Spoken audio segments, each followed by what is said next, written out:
कैसे हैं आप सभी? हाँ, आप सभी माना आप और आपका परिवारजन, हितैषी जन, अड़ोसी पड़ोसी जन, दूर दराज के जन, है ना, सदा अच्छे हैं और बाबा के बच्चे सदा ही अच्छे हैं। और बाबा के बच्चों की भी जैसे बाबा की छत्र छाया उसके बच्चों पर रहती है, ऐसे सच्चे बच्चे की छत्र छाया उसके पूरे लौकिक अलौकिक वातावरण माना परिवारों के सबके ऊपर काम करती है ना। इसलिए बाबा कहते हैं तेरे भाने सर्व का भला।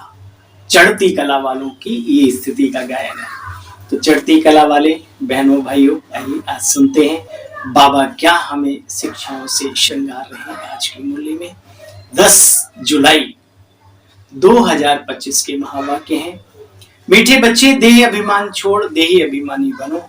देही अभिमानियों को ही ईश्वरीय संप्रदाय कहा जाता है। क्या कहा बाबा ने? देही अभिमानियों को ही ईश्वरीय संप्रदाय कहा जाता, जो निरंतर अपनी आत्मिक स्थिति में रहते। प्रश्न, तुम बच्चे जो अभी सत्संग करते हो तो यह दूसरे सत्संगों से निराला है, आखिर कैसे? बाबा कहते यही एक सत्संग है जिससे तुम आत्मा और परमात्मा का ज्ञान सुनते हो। दुनिया में शब्द तो हैं लेकिन ये पढ़ाई नहीं है प्रॉपर तरीके से। यहाँ पढ़ाई होती है, एम ऑब्जेक्ट भी सामने, दूसरे जगह ना पढ़ाई है ना कोई एम ऑब्जेक्ट है, बल्कि हाँ ये है कि आवागमन से छूट जाए या फिर नाम लेते रहो भवसागर से पार हो जाए, बस। यहाँ तो भविष्य उच्च पद पाने की पढ़ाई है ना।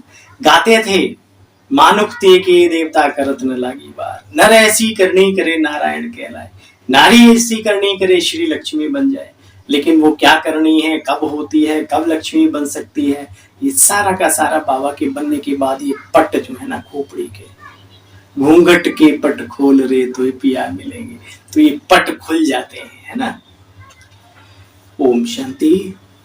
रूहानी बच्चों प्रति रूहानी बाप समझा रहे हैं, रूहानी बच्चे सुन रहे हैं। पहले पहले बाप समझाते, जब भी बैठो तो बच्चे अपने को आत्मा समझकर बैठो, विशेषकर योग में और चलते फिरते भी। देह ना समझो, देह अभिमानी को आसुरी संप्रदाय कहा जाता है। ईश्वर को देह नहीं बच्चे, वो सदैव आत्मा अभिमानी है। वो सुप्रीम आत्मा सभी आत्माओं का बाप है, जन्म मरण में नहीं आते बच्चे। कौन? वो शिव बाबा। तुम जानते हो भारत स्वर्ग था, सोने की चिड़िया का गायन है भारत का ही और किसी देश का नहीं। देखो बच्चे, जिसमें श्री लक्ष्मी श्री नारायण राज्य करते थे, वो सोने की चिड़िया के भारत में श्री लक्ष्मी और नारायण राज्य करते थे। बाप कहते तुम अपने को आत्मा समझो, अहम फर्स्ट क्लास आत्मा हूं। इस समय मनुष्य मात्र सब देह अभिमानी है, बाप आकर के आत्म अभिमानी बनाते। मनुष्य तो गाते रहते हैं, भ्रकुटी के बीच चमकता है एक अजब सितारा, जो साहिबा दानू लगता है प्यारा। तो भ्रकुटी और अजब और फिर गजब, है ना। अजब माना जो दिखाई ना दे, गजब माना जो बहुत पावरफुल हो। देखो बच्चे, गाते रहते हैं भ्रकुटी के बीच चमकता है एक अजब सितारा, परंतु क्या पार्ट भरा हुआ है उसमें कुछ भी जानते नहीं। तुम बच्चे जानते हो तुम्हारे अंदर 84 जन्मों का पार्ट नूदा हुआ है। कैसे कैसे भारतवासी ही देवता, क्षत्रिय, वैश्य, शूद्र और फिर ब्राह्मण, फिर देवता बनते हैं। जानते हो बच्चे, इस नॉलेज को पूरी रीति समझने में 7 रोज लगते हैं, बेसिक नॉलेज समझने में, और फिर रेगुलर भी बनना पड़ता है। ऐसा नहीं 7 रोज के बाद खर्राटे मारो घर में, नहीं। पतित बुद्धि को पावन बनाना है ना बच्चे। यह श्री लक्ष्मी नारायण पावन दुनिया में राज्य करते थे, उन्हों का ही साम्राज्य था। पूरे विश्व में एक राज्य, एक धर्म, एक भाषा, एक कुल, एक मत। देखो बच्चे, अभी तो करोड़ों मनुष्य हैं, विचार करना चाहिए। अभी तुम बच्चों के लिए यह पुरुषोत्तम संगम युग है, जबकि बाप तुम बच्चों को इस युग में क्या बना रहे? अनेक पुरुषों में यानी आत्माओं में उत्तम बना रहे, पारस बुद्धि बना रहे। बाप मनुष्य से देवता बनने की तुम्हें सुमत देते हैं, श्रीमत देते हैं। बाप की मत के लिए गाया जाता है, तुम्हारी गतमत निराली निहारी और तुम ही जानो और न जाने को। देखो बच्चे, मनुष्य तो घोर अंधियारे में, बाप कहते मैं ऐसी श्रेष्ठ मत देता हूं जो तुम मनुष्य से देवता बन जाते हो। अब कलयुग पूरा हो, पुरानी दुनिया का विनाश भी सामने खड़ा है। अब बाबा कह रहा है, ब्रह्मा कुमार कुमारियां कह रहे हैं, अरे अब दुनिया चिल्ला रही है, डिक्लेयर कर रहे हैं इतने वर्षों के अंदर काम तमाम खाक मामला, है ना। देखो बच्चे, यह भी विचार करने की बात है। अगर कल्प की आयु लाखों वर्ष हो तो बच्चे जनसंख्या इतनी बढ़ जाएगी, पूछो मत। 100 साल में कितने बढ़ गए, विचार करो। और लाखों लाखों का चक्कर बना रहे हो, तब तो कितने बढ़ गए होते अब तक। बाप कहते बच्चे 5000 वर्ष का बना हुआ अविरल अविनाशी इमोर्टल ड्रामा है। भारत कितना ऊंच था, आदि सनातन देवी देवता धर्म था तो विष्णुपुरी थी, अभी तो रावणपुरी है बच्चे। पूरी दुनिया पर, पूरे टापू के चारों तरफ पानी, पूरे संसार में रावण यानी बुराइयों का साम्राज्य है। काम, क्रोध, लोभ, मोह, ईर्ष्या, द्वेष, अहंकार, अधर्म का बोलबाला है। देखो बच्चे, अभी तुम पारस बुद्धि बनते हो, पुरुषोत्तम संगम युग पर बैठे हो ना। जानते हो बाबा हमको ऐसा कैसा श्री लक्ष्मी नारायण के जैसा पुरुषोत्तम बना रहे। यह सच्ची सच्ची सत्य नारायण की कथा है। सत्यम शिवम सुंदरम, सत्य पिता करके नर से नारायण बनने की कथा सुनाते, इसलिए इसको कहते हैं सत्य कथा। सत्य बाप तुमको नर से नारायण बनने के लिए अभी राजयोग सिखला रहे हैं। ज्ञान सिर्फ एक बाप के पास है, जिसको ज्ञान का सागर कहा जाता है। शांति का सागर, पवित्रता का सागर, प्रेम का सागर, सुख का सागर भी बाप को ही कहा जाता है। देखो बच्चे, देवताएं हैं सूर्यवंशी, फिर चंद्रवंशी, फिर धीरे धीरे नीचे आते हैं वैश्यवंशी, फिर शूद्रवंशी।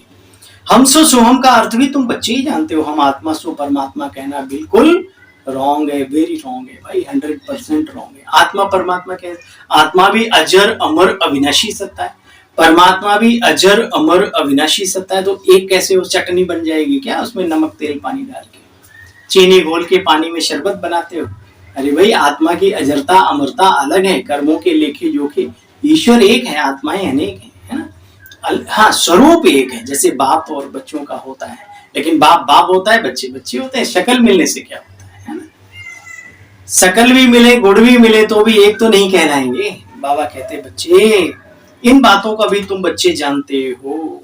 भारत जैसा पवित्र देश, वाह। इसलिए भारत की कितनी महिमा है। भारत माता की जय, वंदे भारत मातरम, आदि आदि। किस तरीके से, बाकी शायद ही कोई देश की इतनी महिमा कोई अपने वहां लोग गाते हो। बाबा कहते भारत जैसा पवित्र देश ना कोई था ना होगा, सीधी सी बात। जब वो पवित्र देश था तब कोई और देश नहीं था। महान पवित्र देश था बच्चे, नाम ही है स्वर्ग, जन्नत, बहिश्त, पैराडाइज, हेवन, कितने नाम है, और भी बहुत सारे होंगे। अभी तो बच्चे नरक है, फिर बाप स्वर्ग बना रहे हैं। अच्छा, मीठे मीठे स्किल बच्चों प्रति माता पिता बाप दादा का याद प्यार और गुड मॉर्निंग। रूहानी बाप की रूहानी बच्चों को नमस्ते, और हम सब रूहानी बच्चों की रूहानी बाप दादा आपको भी नमस्ते, नमन, नमस्कार। एक बाप की सार है, एक बाप की सुमत पर चलकर मनुष्य से देवता बनना, इस सुहाने संगम युग पर स्वयं को पुरुषोत्तम अर्थात पारस बुद्धि बनाना है। 7 रोज की भट्टी में बैठ पतित बुद्धि को पावन बनाना, सत्य बाप से सत्य नारायण की सच्ची कथा सुन नर से नारायण बनना। वरदानी बाबा का वरदान है, हर खजाने को बाप के डायरेक्शन प्रमाण, जो बाबा ने हमें खजाने दिए हैं, बहुत सारे खजाने सूक्ष्म दिए हैं आत्मा को, है ना। ब्राह्मण जीवन में हम भाग्यशाली हैं, ज्ञान, गुण, शक्तियां, ये सब खजाने तो हैं। हर खजाने को बाप के डायरेक्शन प्रमाण कार्य में लगाने वाले ऑनेस्ट व ईमानदार बाप। ऑनेस्ट अर्थात ईमानदार उसे कहा जाता है जो बाप के प्राप्त खजानों को बाप के डायरेक्शन बिना किसी भी कार्य में ना लगाए। अगर समय, वाणी, कर्म, श्वास, संकल्प, परमत या संगदोष में व्यर्थ तरफ गंवाते हो, स्वचिंतन की बजाय पर चिंतन करते हो, स्वमान की बजाय किसी भी प्रकार के अभिमान में आते हो, बच्चे ये मन मत है, इसमें ऑनेस्ट नहीं कहेंगे। फिर ये सब खजाने विश्व कल्याण के लिए मिले हुए, उसी में ही लगाना, ऑनेस्ट यानी ईमानदार बनना। स्लोगन है आज का, अपोजिशन माया से करनी है, दैवी परिवार से नहीं। टक्कर छी, अपनों से कभी टक्कर होती है क्या? कोई बात समझ में नहीं आए तो पूछ लो, किसी को समझ में ना आए तो उसे छोड़ लो, है ना, क्षमा करो। अपोजिशन माया से करनी है, दैवी परिवार से। स्लोगन वो आज का इशारा है, संकल्पों की शक्ति जमा कर श्रेष्ठ सेवा के बच्चे निमित्त बनो। डिटेल है इसका। अभी सभी आत्माएं एक ही बेहद का परिवार है। अपने परिवार की कोई भी आत्मा वरदान से वंचित रह न जावे, ऐसे उमंग उत्साह का श्रेष्ठ संकल्प दिल में सदा रहे। अपनी प्रवृत्तियों में ही बिजी रहना, बेहद की स्टेज पर स्थित हो, बेहद की आत्माओं की सेवा का श्रेष्ठ संकल्प करो बच्चे, यही सफलता का श्रेष्ठ साधन है। ओम शांति, ओम शांति, ओम शांति। बहुत अच्छा लगता है प्यारे साथियों, आज एक आपसे विनती करनी है, गुजारिश करनी है। आप सब कमेंट बॉक्स में कमेंट करते हो, बहुत अच्छा लगता है, खुशी मिलती है। बस थोड़ा सा मेरी गुजारिश है कि अगर मैं कभी आपके कमेंट को रिप्लाई ना कर पाऊँ, लाइक ना कर पाऊँ, तो मैं क्षमा चाहता हूँ। थोड़ा सा बिजी शेड्यूल रहता है, फिर भी कोशिश हमारी रहेगी कि ऐसा कभी कोई दिन ना आए कि हम आपकी बात को रिप्लाई ना दें, ठीक। और कभी ऐसा हो तो अपना छोटा सा नन्हा सा सेवाधारी भाई समझ के क्षमा करना।